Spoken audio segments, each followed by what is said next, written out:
Good morning. This is Karen with newclevelandradio.net, and it is time for another Avoid the Maze. And today I have on a gentleman who believes the same way I do. Don't reinvent the wheel. Take those good parts and make them work for you. And his name is Robert Raymond Riopel. And as I looked at your name, Robert, I said, you're all about the 3 R's. So Yeah. tell us a little bit about yourself and how you decided that, hey, you know what? It's time to reinvent myself, but I'm going to use some of the tools I already know that are out there. Well, and with the 3 R's, you're right. I do love the 3 R's, and thank you for having me on your show, Karen. With the 3 R's, I also tell people it's not just for Robert Raymond Riopel, but it also stands for I like to keep things real with people. That's the first R. I also love to make sure that things are relevant. Whatever I'm going to teach, I want to make sure it's relevant. And then the third one, which is where I know you and I are going to have some great conversations today, is about being repeatable. Anything I teach people, I want to make sure that, when you talk about that wheel, let's make it repeatable. Because if something's working, use it again and again. And of course, in school, we're taught, the reason people reinvent the wheel is because when we're in school, we're taught, figure it out on your own. Don't copy what someone else has done because that's cheating. Don't ask someone else for help and do it the way they're doing it because that's cheating. So no wonder when we get older, we get into the real world, all of a Right. sudden our mind goes, well, here's a system, here's a wheel that's working. I think it would be great, but I can't do that. I can't follow that. I don't want to be cheating. So we reinvent it. And I came up with a little saying that says this: if you want to reinvent the wheel, do it later. Do it later. Use the wheel, get the success that someone before you has used it for. And once you've got the success and you're now successful, now if you want to make changes, now if you want to reinvent it, now do it because at least you have success. But what do most people do? They hit that wall because they sit there and they go, here's a system, here's a wheel, but I can't use it. I've got to do it my own way. And they wonder why they struggle. So, this took years of me to come to this realization because I was a full on wheel reinventor as a kid. Growing up here in Canada, growing up that, look, when it comes to work hard, find a job you really like, work hard at it, and stay loyal to it. Because if you do, hey, that company's going to take care of you. Doesn't Yeah, work I that saw way, you. does it? No, and I love that you rolled your eyes on that one because that's exactly what most people respond with. But that's what I was taught to do. So that's what I did. And here I am, 21 years of age, newly married, and all of a sudden I'm being laid off from my third major job. And I'm going, I'm working hard. I'm staying loyal. I thought I was going to work for this company for 40 years. What's going on? And I'm so thankful I learned back then that if I wanted to have any kind of success in my life, I had to take control of that success. And where I lived, we were in the middle of what we call an oil boost or bust. In Alberta, we have oil. So either we go through a boom where everybody's happy, money's good, or we go through an oil bust. And we run into these 8-year like cycles. And I love one of the bumper stickers that you see on trucks a lot. It says, please, Lord, let there be another oil boom. I promise not to piss it all away this time. But then people do. And 8 years later, when we're back in a bust, they're going, Right. what happened? And we're in the middle of a bust and I can't find another real job. So again, I'm taught you do whatever it takes to support your family. So I started delivering pizzas for Domino's Pizza. And I actually started making more money, having fun, delivering and talking to people than I'd made in my real job. Doing that for a while, I need something a little more permanent. So I ended up becoming a manager. And from being a manager, a year and a half later, when I'm about to lose my job again, because my franchisee has decided he doesn't want to be in Domino's anymore, he's selling his 2 stores. And my wife and I, because my wife's now my assistant, we had seen enough stores be sold that we know the first thing that new owners do is they let go of the managers because they want to bring in their own team. Right. I'm in panic mode because I'm like, we're both about to lose our jobs. What are we going to do?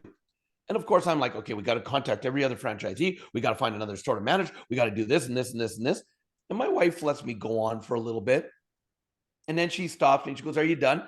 I'm like, what do you mean am I done? She goes, keep going. You're obviously not done. I vent a little more. And she goes, when I'm done, she goes, "Are you done now?" And I'm like, "Yeah, I'm done." She goes, "Well, first of all, wrong answer." "What do you mean wrong answer?" She goes, "We're not going to go ask for other franchisees." She goes, "Are we not qualified to be franchisees?" And I'm like, "Yeah." So she goes, "Well, why don't we just buy this store that we're already working in?" I looked at her like she was off her rocker. And I'm like, "Because we don't have any money. That's why we don't buy this store." And, one of the things I love about my wife, one, she pushes me to be a greater person than I ever thought I could be. And she thinks outside the box for both of us. And she said, "Look, there's got to be a way to do it." We spent the next 5 months making a lot of mistakes, but learning every time.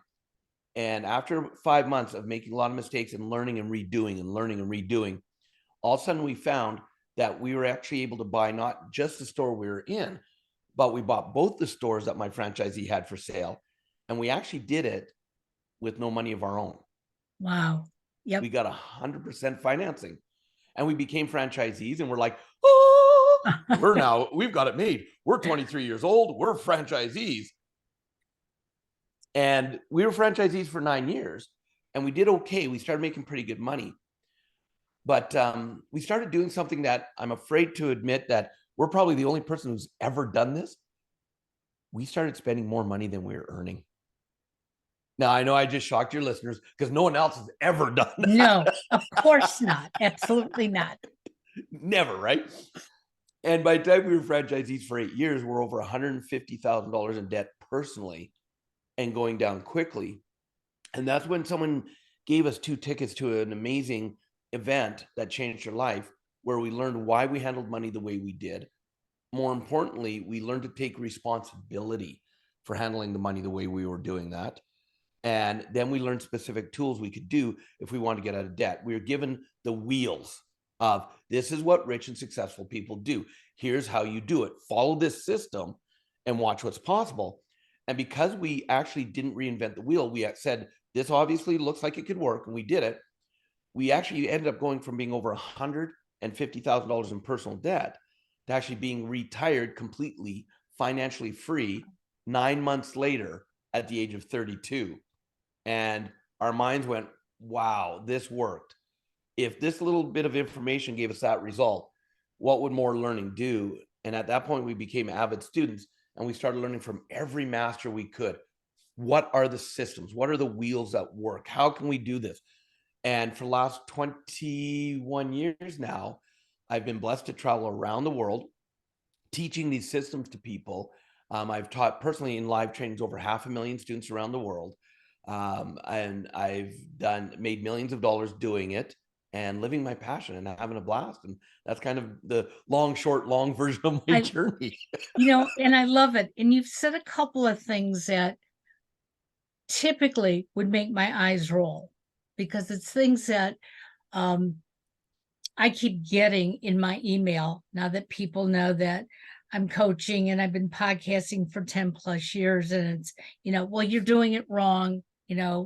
Take our course. We're going to teach you how to do it right. And I'm very, very picky because, you don't go from making 0 to 6 figures in 30 days. Okay. No. And so knowing that when somebody throws that in my face and says, hey, you can, it's like, you know what? No.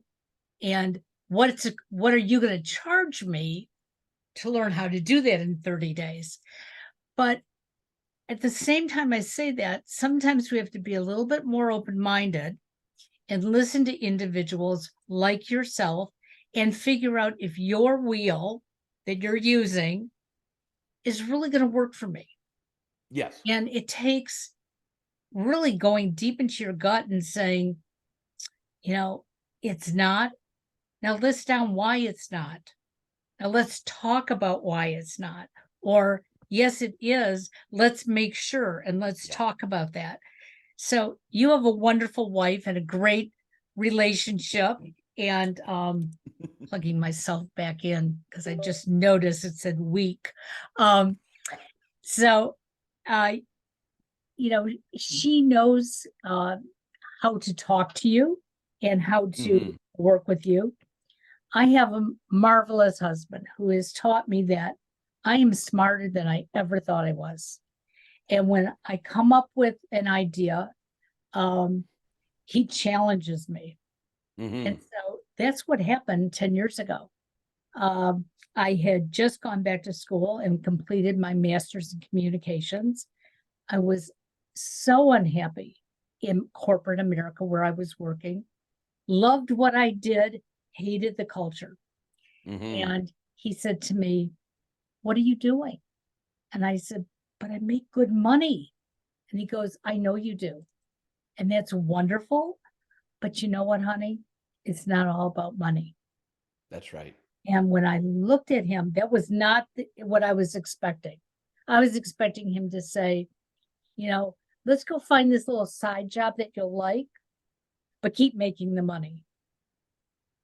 So I think our listeners need to know that when you and your wife at 21 thought you had it made, and then all of a sudden you didn't have it made, you both communicated with each other. Yes. Yeah. What a That difference that makes. It does. And I tell people this all the time from the stage. I would not be where I'm at today if it wasn't for my wife. Because one of the greatest gifts she gives me is she holds me to a higher standard than I hold myself. If it was left just to me, I would be uncomfortably miserable in that jobs that I don't like. But she's not willing to let me play that way. And now also I'm not willing to let her play at a smaller level. And that's one of the things to me, like we do have a unique relationship because we actually not all our lives we've worked together, and not a lot of couples can do that. Right? My wife and I, we met when we were 13, we started dating when we were 16, we got married when we were 19, and this year we just celebrated our 34th wedding anniversary. Oh, wonderful. And please do not do the math on my age. And you know, we, but and I'm totally serious about it, that because she's not willing to let me play at a smaller level, there's times when she calls me on my crap, and will sit there and say, no, that's not it. And this is where one of the things I've learned, I used to be a big believer, surround yourself with like-minded people if you want to be successful. And I would even say that from stage for years, until one of my mentors kind of gave me a paradigm shift and said, Robert, let me ask you a question. He said, if you're at a bus stop with 5 other people and you're waiting for the bus to go to the mall, aren't you all like-minded? I'm like, yeah. He said, so if those same 5 people are complainers, aren't you going to be a complainer? And I'm like, oh, and I knew he had an answer. And I'm like, okay, so what's the answer if I don't want to be like-minded? He said, you want to be growth-minded. He said, and here's the difference. The growth-minded people that you surround yourself with, yes, they'll be there to cheer you on when you're doing amazing. Yes, they'll be there to help pick you up when you stumble.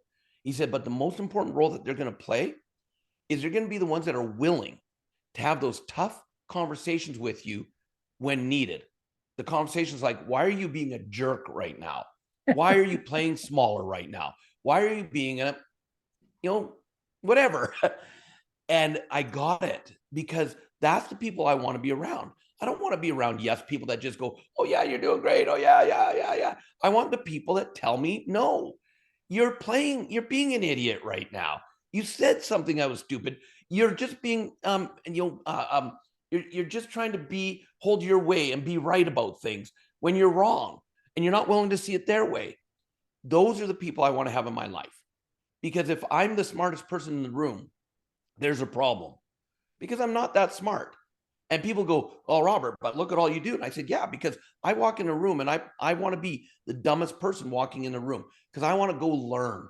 I want to go find people who have created wheels I haven't been able to use yet, so I can learn how that wheel works and duplicate what they've done. That's what makes me smart, is that I utilize other people's systems instead of trying to do it all on my own. So I know when I announced that I was going to start coaching, it was interesting. I was taking care of my son. He lives in Texas now, and he had emergency surgery. So I flew down to Texas, and I'm sitting around his apartment taking care of him. And he says to me, Mom, besides podcasting, what do you want to do? And I looked at him thinking, well, no, I've been pretty successful at this. This is what I want to do. He goes, why do you do it? And I said, because if I can help one person, I feel great. And he goes, so 2 years ago, you got your coaching certificate. Why? Now, he was the smarter one in the room because my answer was, oh, I just wanted to learn. He said, don't bull. No bull, Mom. Why did you do it? And I said, okay, so I thought I would coach, but there's all these coaches out there. Why me? He said, why not? And he said, and if you don't have a lot of clients and you're still podcasting, you're still successful, Mom. And I sat there for a week thinking, oh my God, he's got something there. I just got so goosebumps. I came home, I made an announcement. I said, this is not an April Fool's joke. This is what I'm going to do. And I cannot tell you the difference it made for me. I wasn't doing it necessarily to go out and make money, although money is always great, but I was doing it to expand myself. And when I started putting my courseware together, I did exactly what you're talking about. I went and looked at all those wheels and I noticed how many of them were almost exactly the same. So it was like, so I can take these wheels and I can mold them into my message, which is really the same message that you're giving and everybody else, but I'm going to add a little icing here and there. Yep. And I had somebody who said to me, well, Karen, that's not fair. Those people wrote it from scratch. And I said, did they? Nothing's been original for hundreds and hundreds of years. Exactly. Exactly. Yep. And so my comment was, even if they did, I still comment where I'm getting where I'm getting my stuff from. I'm acknowledging, that Robert shared this and look how well it works for him. So we're going to try it. And if it doesn't work, that's okay. She talked about making mistakes. Did you grow up being told it was okay to make a mistake? Oh, goodness, no. Oh my God. And that is so many people that grow up that way. You got to be perfect. You can't make mistakes. Mistakes are bad. And it's like, are you kidding me? I now thrive to make as many mistakes as I can, as quickly as I can, because that's where the biggest lessons come from. When you look at something, you go, okay, what worked? Okay, great. Make a list. What didn't work? And you do this without emotion. You just say, this didn't work, this didn't work, this didn't work. And once you understand what didn't work or what's perceived as a mistake, now you can ask the third question of, great, what can I do different? And Karen, you hit on a couple of things that are really important, because you said when you started your podcasting, your mindset was, if I could help just one person. That's exactly what got me into training. Is I went, if I could help one person do what my wife and I had done, go from being financially stressed to financially successful, it'd be great. And that's what started my journey, because it is my passion. And, so that right there is critical. I'm glad you brought that up for your listeners, because then when your son's holding you to a higher standard and saying, why did you learn to coach? This is why you learn from as many people as you can, because you're going to find, well, I like this part of what they do in their wheel, but I don't like that part. But this person over here, never learn just from one person. Learn from as many people as you can, because that's where you're going to get the pieces that allow you to go forward. Because no, nothing has been original for hundreds of years. And yet we are believing that, well, to be perfect, I can't make mistakes and I can't borrow from other people. So the second thing that really impressed me with what you said is exactly what I've taught thousands of trainers all over the world. Acknowledge source. Acknowledge source. It drives me crazy when someone tries to make it sound like, well, this is what I came up with because this is my system. No, it's not. But when you acknowledge source and you say, you know what, one of my mentors, such and such, because they do this, I really see that it works. And so I'm using what they use to help other people. Now, your students and your people that you're coaching are going to appreciate you more. And if they want to know more, they're going to say, how do I learn more from your mentor? Great. Here's how you find them. I would love for you to learn from my mentor. And this is where the other thing that comes up is not only are we taught not to make mistakes, but we're taught that, well, if we try and help someone else out, there won't be enough for us. Not true. The universe is abundant. And so instead of having a lack mentality of me, competition, why not go to cooperation and say, you know what? Why wouldn't I want someone to learn from someone I learned from if they can help them? Because if they help me, I know they can help other people. And so when you go into that abundant mindset and you go into cooperation versus competition, it may just blow people's minds with how much more fun, less stress, and more success they can have in their life.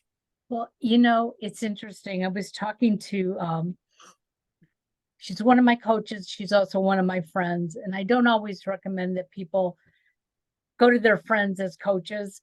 But this just worked out perfectly. And I love it because she'll be straight up with me.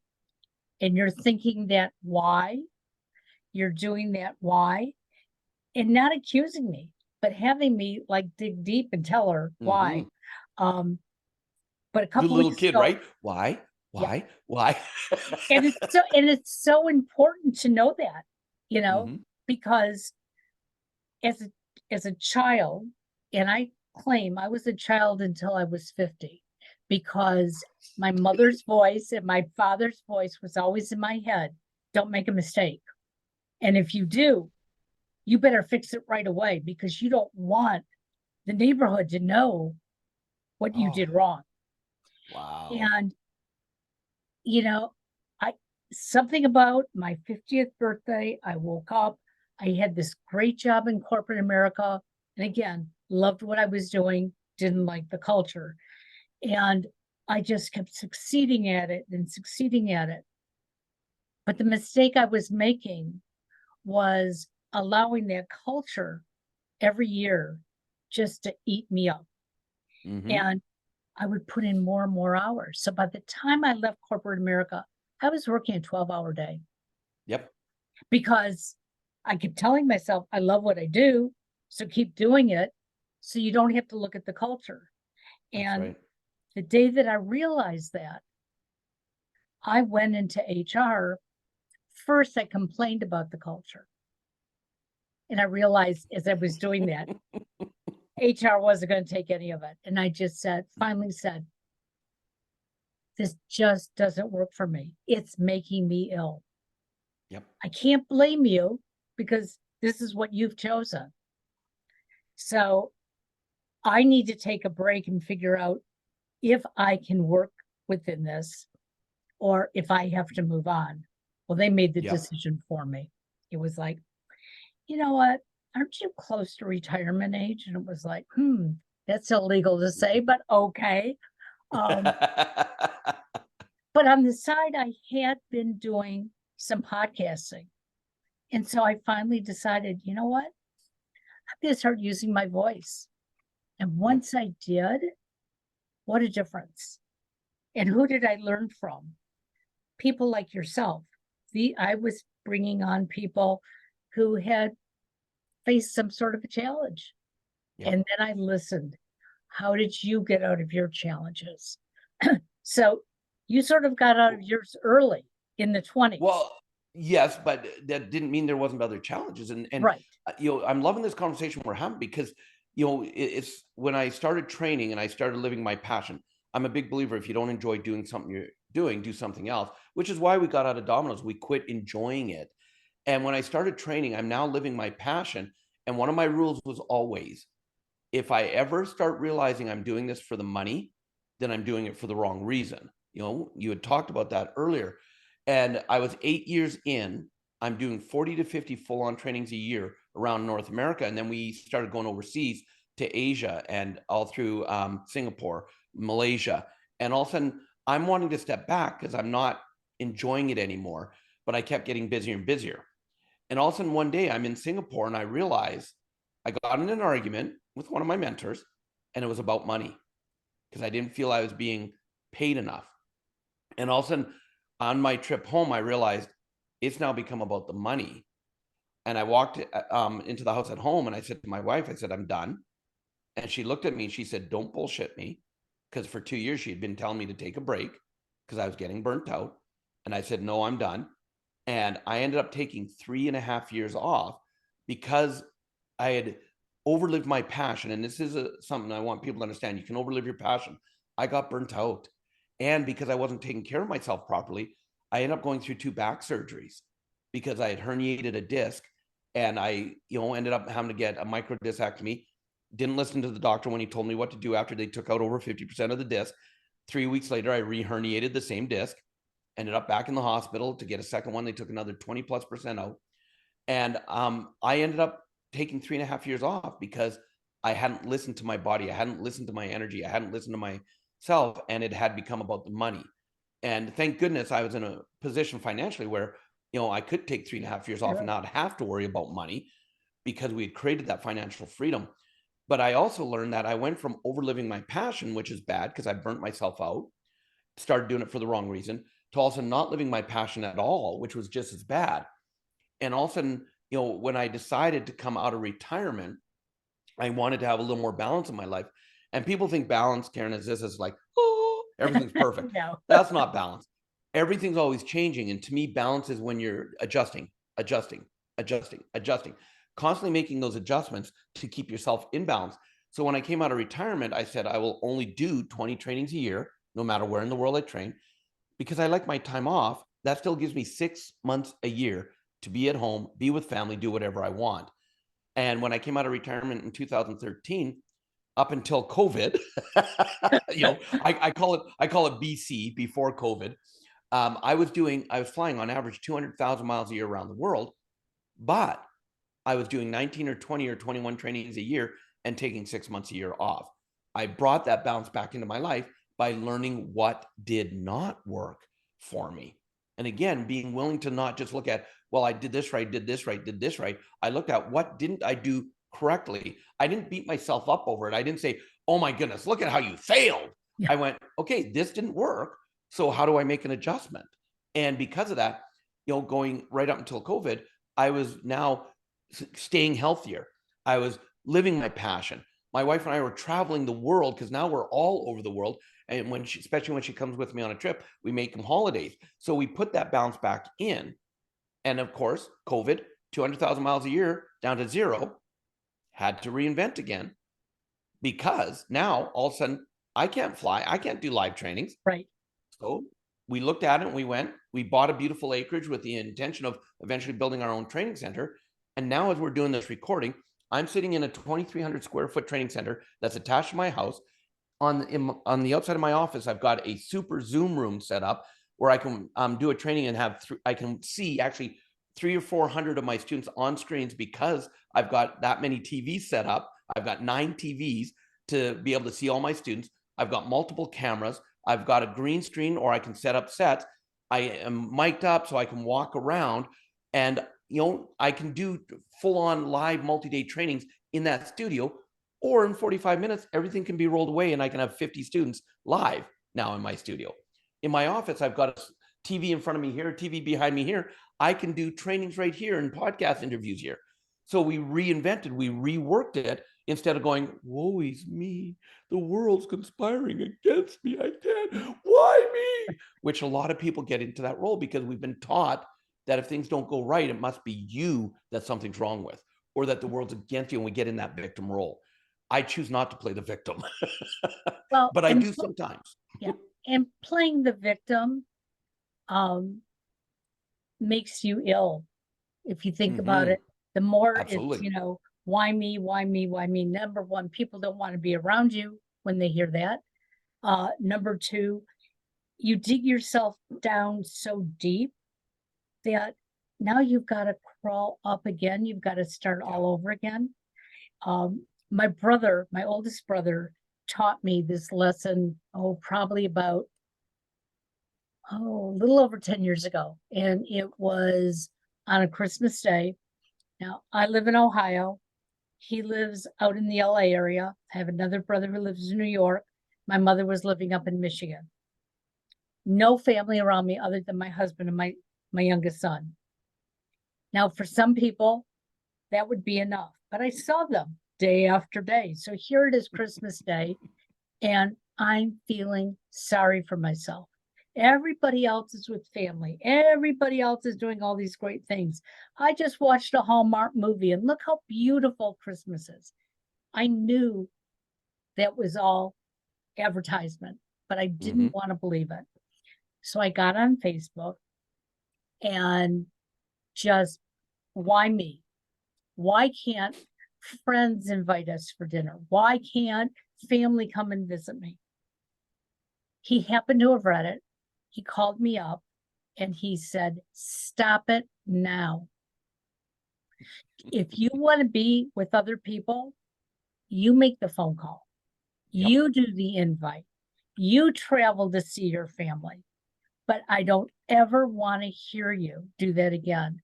And all of a sudden, this like light bulb went up. It was like, Yeah.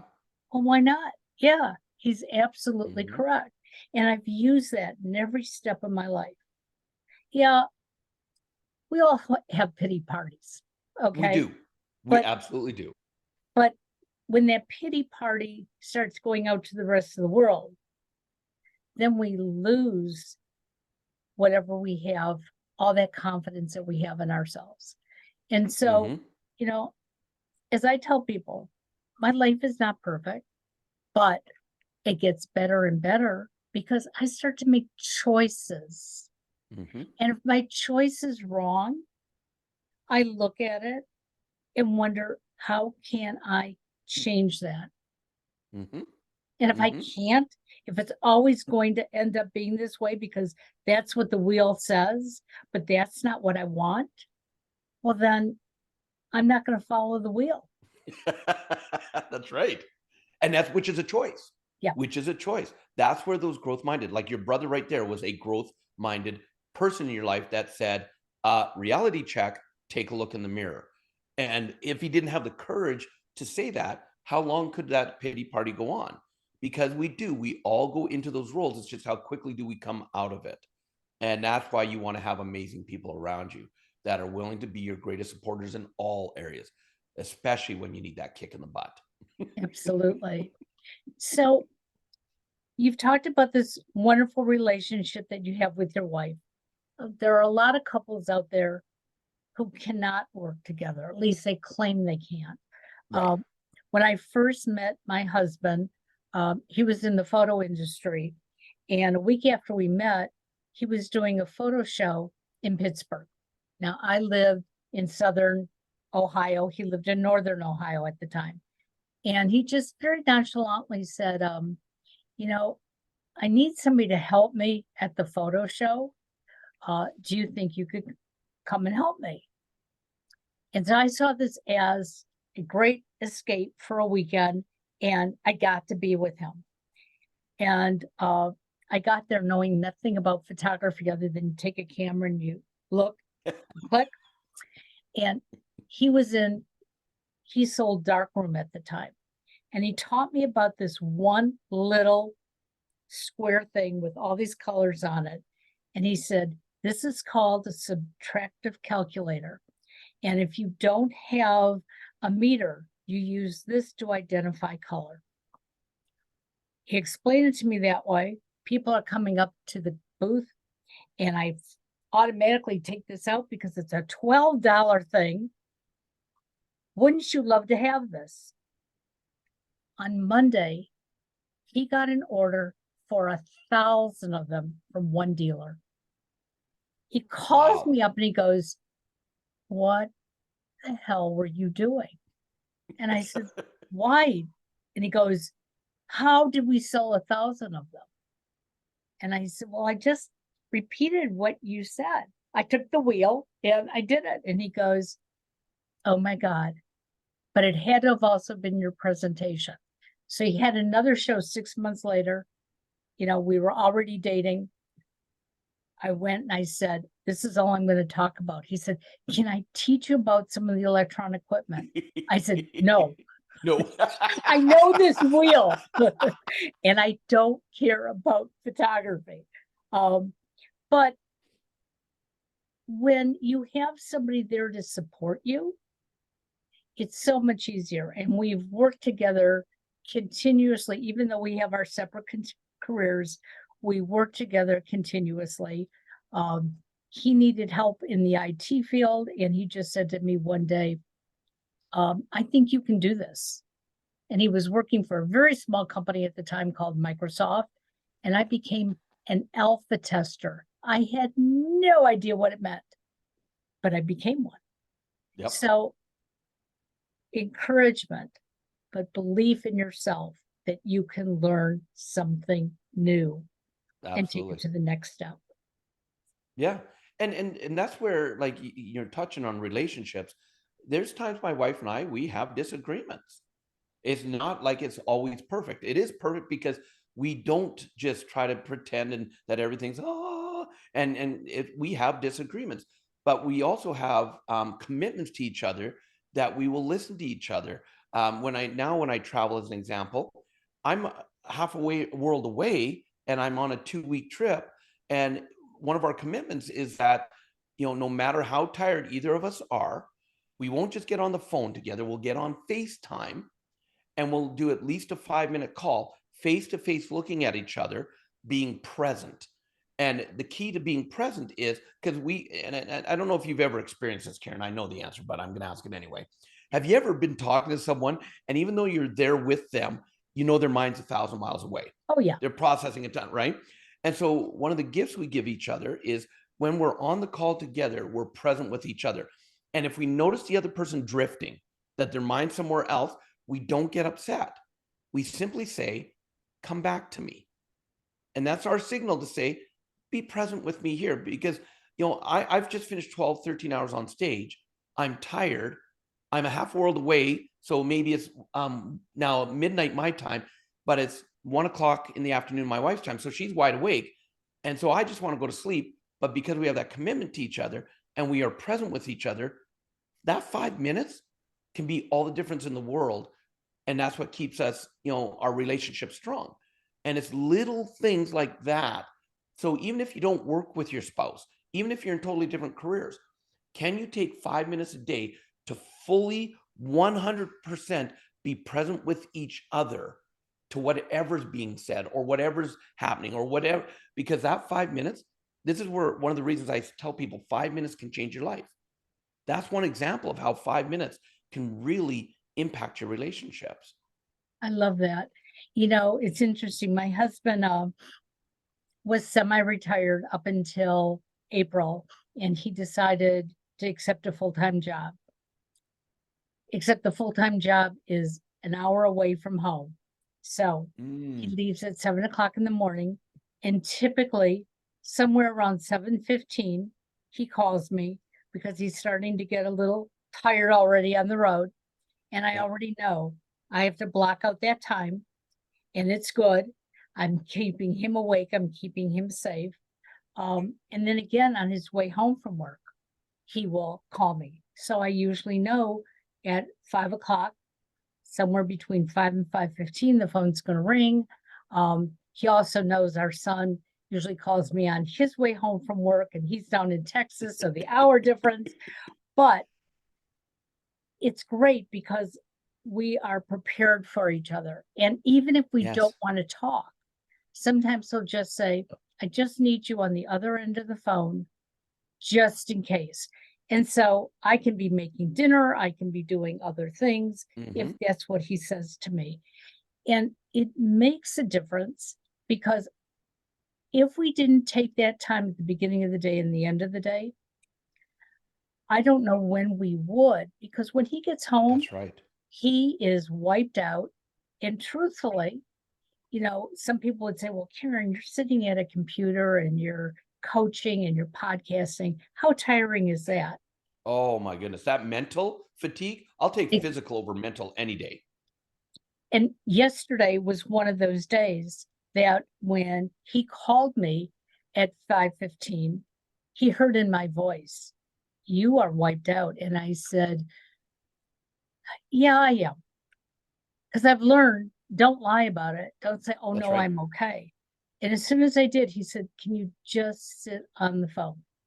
He said, I think I'm wide awake, but in case I'm not. And I said, okay. And I did, and I went ahead and I was finishing up what I had to finish up. And then he said to me, "Can you just talk to me for a few minutes?" And so I said, "Okay." And I turned to something on the computer so I could talk to him about something that I knew he'd be interested in. And before I knew it, he was pulling into the garage. Yep. So we had our conversation, then we had dinner, and within 15 minutes of having dinner, he's out for the night. But Yep. you know what? That's okay, because we have found that as a couple, how to come together. We respect each other's Oh, I private got time. goosebumps again. I got Yeah. goosebumps again. I love it. I love it. So And how it, can my and if you listeners weren't present, go if ahead? you weren't present with each other, you would miss those little cues, like him being able to say, "You're wiped out." And that's why I want your listeners to really understand that too, is just really understand that it's not about the quantity of time. It really comes down to that quality, that quality. Even if it's 30 seconds of just being so present with someone special in your life, they'll get it. And then this is one of the things that I've found that keep people from success is they go, "But Robert, if I'm successful, I'm going to have less time with my family. My family's going to pay the price." And I'm going to tell you, your family will take quality over quantity every time, because you may try to give them quantity of time, but if your mind's not there because you're thinking about other things, you're not with them and they get it. They will get it. They will pick it up. But if all of a sudden you have those special times where it's even those 5 minutes of where you are so connected, that will take you so much further than any quantity of time you could ever give, in my opinion. Well, and you're going to remember those 5 minutes. Those are going to be good memories, whereas the other is going to be like, did I ever talk to them? Even if it's 5 minutes of arguing, if you're present in that argument, because again, it's not like everything's always perfect, but it may be like, "I disagree, that's bull." But if you're present in that moment, you're still present. Never, if someone ever tells you life's always, follow my system and life will be always grand in this way, run fast. Because that's not how energy works. Energy has its ups, it has its downs. That's what gets in people's way about relationships, is they think, "Well, I'm now in a beautiful relationship, it always should be grand." No, you've got to be willing to go through the tough times, because if you're always agreeing with each other, is that really a relationship? you know, you've got to have your own minds. Yeah. That quality and being present will allow you to really get to know who is your partner and what works with them and what doesn't work, because we know how to push buttons as well. We know when we want to push a button, we know how to do it. Let's be honest. But if you're again present, you can learn quicker of, maybe that's a button I'm never going to press again. Exactly. Instead of totally missing and wondering why all of a sudden the relationship's ending because you keep pressing the same button because you weren't aware what it was doing to the other person. Well, I'm so glad you said that, because about a little over a week ago, my husband brought something up. He says, I know I keep asking the same question over and over again, and I say it, not to irritate you, but I'm realizing it irritates you. And I said, well, I don't want it to, but yeah, it does. And he goes, I want us to take the next couple of weeks.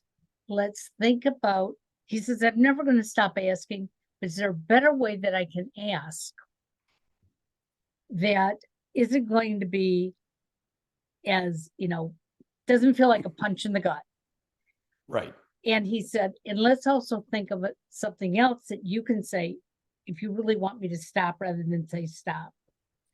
And so we finally came up with it within a week. And he said to me, this is the best gift you've ever given me. Wow. Because he says, I come from an era where men didn't always say the right things. They didn't always Wait, say there was it an in era the that's ended. I think men still don't always say the right thing. And he tries so hard to be, say the right things, but as he said, he's an old-fashioned guy. And I said to him, life has been better in the last week, because it comes out nicer, but yet when I know what it means and it's bothering me and I used my safe word.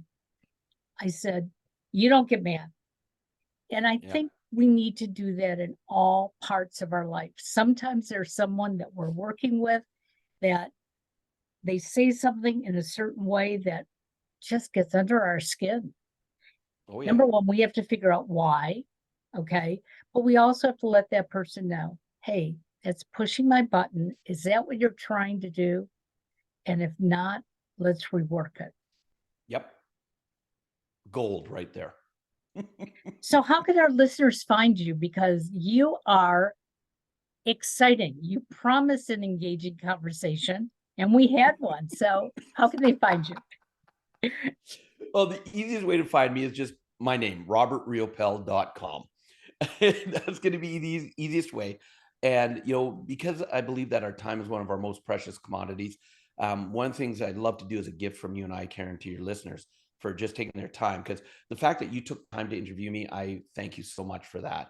And, and the fact that your listeners taking time, if they're still listening and we haven't scared them away, that is awesome and amazing as well. And if they go to my website, robertriopel.com, they can actually download the PDF copy of my book, Success Left a Clue, as our gift to them. No strings attached, completely free, the entire book. And it does come with actually one string, a caveat.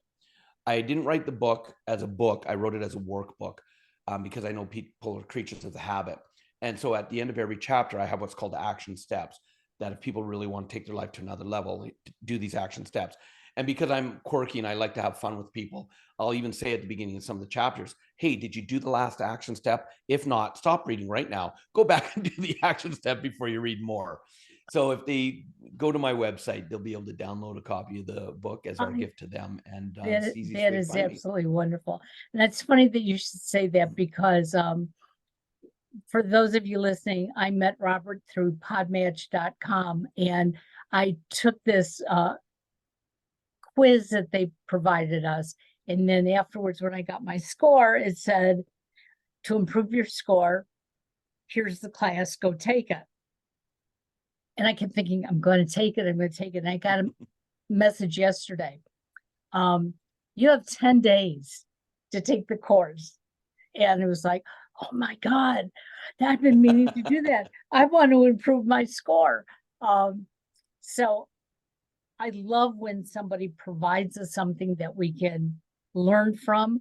So I know what I'm going to be busy doing this weekend is taking that class, but I'm going to go download your book, because I'm sure the wheel is in there, and I'll be able to provide my clients with some good information, and I can tell them exactly where I got it from, and that's wonderful.